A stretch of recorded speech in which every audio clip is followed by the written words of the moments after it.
Assalamualaikum warahmatullahi wabarakatuh. Apa kabar kakak kelas 5? Hari ini kita akan belajar IPS tema 1, subtema 2, keragaman di Indonesia dan persebarannya. Sudah siap ya belajar? Pembagian wilayah waktu di Indonesia. Indonesia membagi waktu menjadi 3. Ada waktu Indonesia bagian Barat, waktu Indonesia bagian Timur, dan waktu Indonesia bagian Tengah. Pembagian ini dipengaruhi luas wilayah Indonesia. Luas wilayah Indonesia 1,9 juta kilometer persegi. Letak geografisnya 96 derajat dari bujur timur sampai 141 derajat bujur timur. Bentangan yang luas itu membuat adanya pembagian waktu berbeda di Indonesia. Adapun pembagian daerah waktu Indonesia adalah sebagai berikut. 1. Daerah waktu Indonesia bagian Barat atau WIB ditetapkan berdasarkan meridian pada garis bujur 105 derajat bujur timur. Daerah waktu Indonesia bagian Barat meliputi Sumatera, Jawa, Kalimantan Barat, dan Kalimantan Tengah. 2. Daerah waktu Indonesia bagian Tengah atau WITA ditetapkan berdasarkan meridian pada garis bujur 120 derajat bujur timur. Daerah waktu Indonesia bagian Tengah atau WITA meliputi wilayah Kalimantan Timur, Kalimantan Utara, Kalimantan Selatan, Bali, Nusa Tenggara Barat, Nusa Tenggara Timur, dan Sulawesi. Yang ketiga, daerah waktu Indonesia bagian Timur atau WIT ditetapkan berdasarkan meridian pada garis bujur 135 derajat bujur timur. Daerah waktu Indonesia bagian Timur meliputi Maluku, Maluku Utara, Irian Barat, dan Papua. Selanjutnya, kita akan mempelajari keberagaman kenampakan alam. Kenampakan alam daratan. Contohnya, 1. Dataran rendah. Dataran rendah merupakan hamparan tanah yang luas dengan ketinggian antara 0 sampai 200 meter di atas permukaan laut. Dataran rendah banyak dimanfaatkan sebagai pusat kegiatan pemerintahan dan ekonomi. Kegiatan ekonomi yang dilakukan antara lain pertanian, peternakan, pemukiman, pusat industri, dan perkebunan. Yang kedua, dataran tinggi atau plato merupakan dataran luas yang terletak pada ketinggian lebih dari 700 meter di atas permukaan laut. Udara sejuk membuat dataran tinggi dimanfaatkan sebagai tempat wisata. Kegiatan perkebunan, teh, sayuran, dan buah-buahan dilakukan di dataran tinggi. Yang ketiga, pegunungan.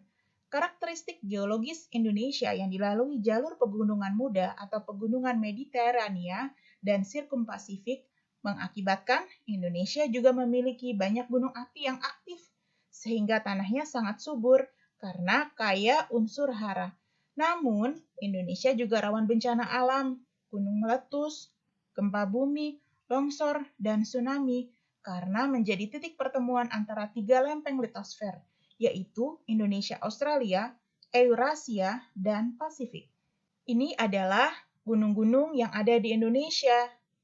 Apakah kalian pernah mendaki gunung? Sungguh indah ya. Selanjutnya, kita akan belajar mengenai kenampakan alam perairan. Yang pertama adalah sungai. Sungai dimanfaatkan sebagai tempat budidaya ikan, sarana transportasi, dan pasar. Berikut persebaran beberapa sungai di Indonesia. Yang kedua adalah danau.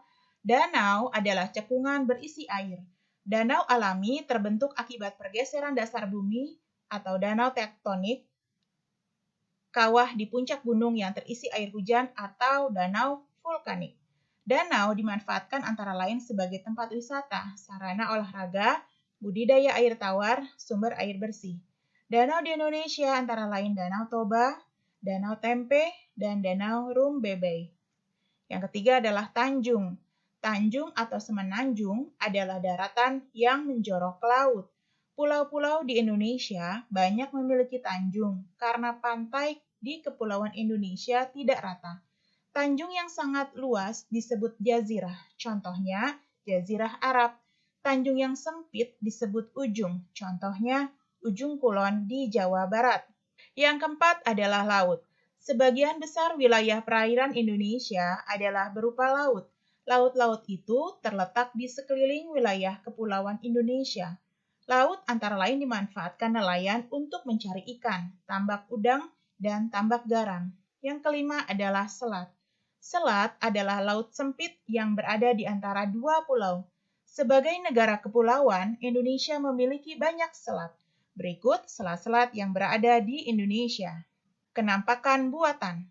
Kenampakan buatan berupa yang pertama adalah waduk. Waduk adalah tempat penampungan air berukuran besar yang menyerupai danau. Contohnya adalah Waduk Jatiluhur di Jawa Barat. Yang kedua adalah pelabuhan. Pelabuhan adalah tempat berlabuh dan bersandarnya kapal laut. Contohnya adalah Pelabuhan Gilimanuk di Pulau Bali. Yang ketiga adalah jalan dan jembatan. Jalan dan jembatan dibuat oleh manusia untuk memudahkan mereka melakukan kegiatan sehari-hari. Jembatan merupakan kenampakan buatan yang menghubungkan satu wilayah dengan wilayah lainnya yang dipisahkan oleh perairan. Selanjutnya, kita akan belajar mengenai keberagaman flora dan fauna di Indonesia. Indonesia memiliki flora atau tumbuhan dan fauna yang beragam. Flora dan fauna di Indonesia dapat dibedakan menjadi 3 berdasarkan hasil penelitian Alfred Russel Wallace dan Max Wilhelm Carl Weber yang membuat garis Weber dan Wallace. Yang pertama, flora dan fauna Asiatis atau Indonesia Barat. Yang kedua, flora peralihan atau Indonesia Tengah. Yang ketiga adalah flora Australis atau Indonesia Timur. Keberagaman flora di Indonesia. Yang pertama adalah flora Asiatis atau Indonesia bagian barat. Flora Asiatis umumnya hijau dan berdaun lebar. Floranya membentuk hutan hujan tropis, di mana matahari tidak dapat masuk karena pohon yang tinggi dan rapat. Flora Asiatis terdapat di wilayah Indonesia bagian barat seperti Sumatera, Jawa, Kalimantan, dan Bali yang dibatasi garis Wallace. Yang kedua, flora peralihan atau Indonesia bagian tengah. Umumnya berupa stepa atau padang rumput dan sabana atau padang rumput yang diselingi semak-semak, hutan pantai, dan hutan pegunungan yang ditumbuhi cemara dan pinus. Pada musim kemarau, daunnya berguguran untuk mengurangi penguapan. Hutannya bersifat homogen dan tinggi pohonnya lebih pendek dari flora tipe Asiatis. Flora peralihan terdapat di wilayah Sulawesi, Nusa Tenggara, dan Maluku yang dibatasi garis Weber. Yang ketiga adalah flora Australis yang berada di Indonesia bagian timur. Flora Australis membentuk hutan yang menyerupai hutan di Sumatera dan Kalimantan karena memiliki curah hujan yang tinggi. Wilayahnya meliputi Pulau Papua, Maluku, dan sekitarnya. Selanjutnya, keberagaman fauna di Indonesia. Fauna di Indonesia dikelompokkan menjadi 3 jenis, yaitu fauna Asiatis, fauna peralihan, dan fauna Australis. Ayo kita pelajari perbedaannya. Yang pertama, fauna Asiatis yang berada di Indonesia bagian barat. Fauna Asiatis berupa hewan menyusui dengan tubuh besar. Hampir tidak ada hewan menyusui berkantong. Banyak spesies ikan air tawar dan kera. Sedikit spesies burung berwarna. Fauna Asiatis tersebar di wilayah Sumatera, Jawa, Bali, dan Kalimantan, seperti badak bercula 1, harimau Sumatera, harimau Jawa, macan kumbang, gajah, banteng Jawa, dan tapir.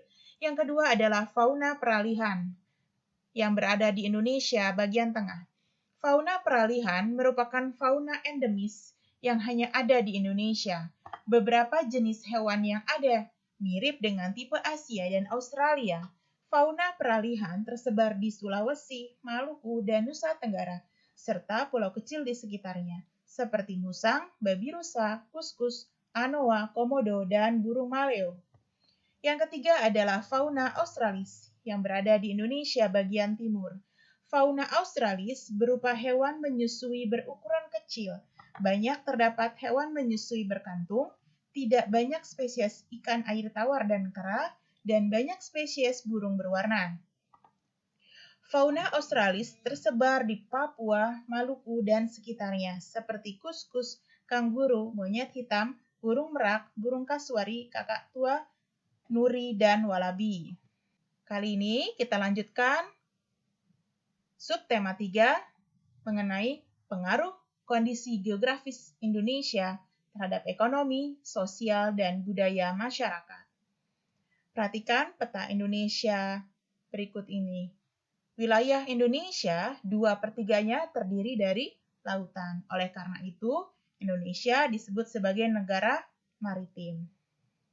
Kondisi geografis sebagai negara maritim dan kepulauan membawa banyak keuntungan bagi bangsa Indonesia. Banyak jenis pekerjaan yang bisa diusahakan untuk menunjang kehidupan masyarakat di Indonesia melalui kekayaan laut. Pengaruh kondisi geografis Indonesia dalam bidang ekonomi. Kondisi geografis Indonesia sebagai negara maritim menyimpan banyak potensi laut. Potensi laut dimanfaatkan oleh masyarakat sekitar sebagai sumber mata pencaharian.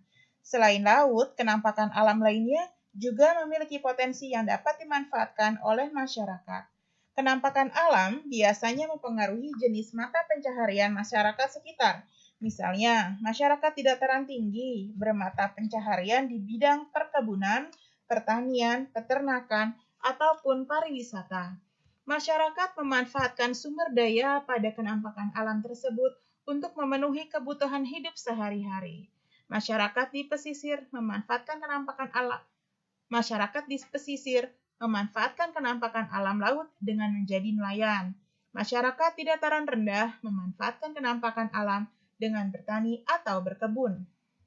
Yang kedua, pengaruh kondisi geografis Indonesia dalam bidang sosial. Sebagian besar penduduk Indonesia berada di usia produktif, yaitu pada rentan usia 16 sampai 64 tahun. Penduduk pada usia tersebut merupakan potensi yang diharapkan dapat memanfaatkan kekayaan alam Indonesia untuk meningkatkan kesejahteraan masyarakat. Dalam memanfaatkan kekayaan alam Indonesia, masyarakat Indonesia harus memiliki kualitas yang baik. Kualitas tersebut dapat ditingkatkan melalui pendidikan dan penyediaan sarana kesehatan yang memadai. Yang ketiga, pengaruh kondisi geografis Indonesia dalam bidang budaya. Kondisi geografis Indonesia yang berbentuk kepulauan memisahkan penduduk antar pulau. Masyarakat dalam satu pulau membentuk kelompok masyarakat yang kemudian berkembang menjadi suku bangsa. Setiap suku bangsa memiliki budaya yang berbeda dengan suku bangsa lainnya. Perbedaan tersebut menciptakan budaya Indonesia yang beragam. Keberagaman budaya Indonesia antara lain bahasa daerah, tari tradisional, rumah adat, senjata tradisional, lagu daerah, alat musik tradisional, dan pakaian adat. Yang keempat adalah pengaruh kondisi geografis Indonesia dalam bidang transportasi. Sebagai negara kepulauan, kapal laut dan pesawat terbang menjadi sarana transportasi utama yang dapat mengangkut manusia dan barang dalam jumlah besar. Kapal laut dan pesawat terbang juga dapat mempercepat perjalanan jarak jauh. Selain itu, bus dan sepeda motor juga memudahkan perjalanan masyarakat antar provinsi dalam pulau yang sama. Perkembangan di bidang transportasi dapat meningkatkan kesejahteraan masyarakat karena semakin mudahnya penyaluran kebutuhan ke wilayah pelosok. Alhamdulillahirabbil alamin. Cukup sekian pembelajaran kita hari ini. Semoga mudah dipahami. Wassalamualaikum warahmatullahi wabarakatuh.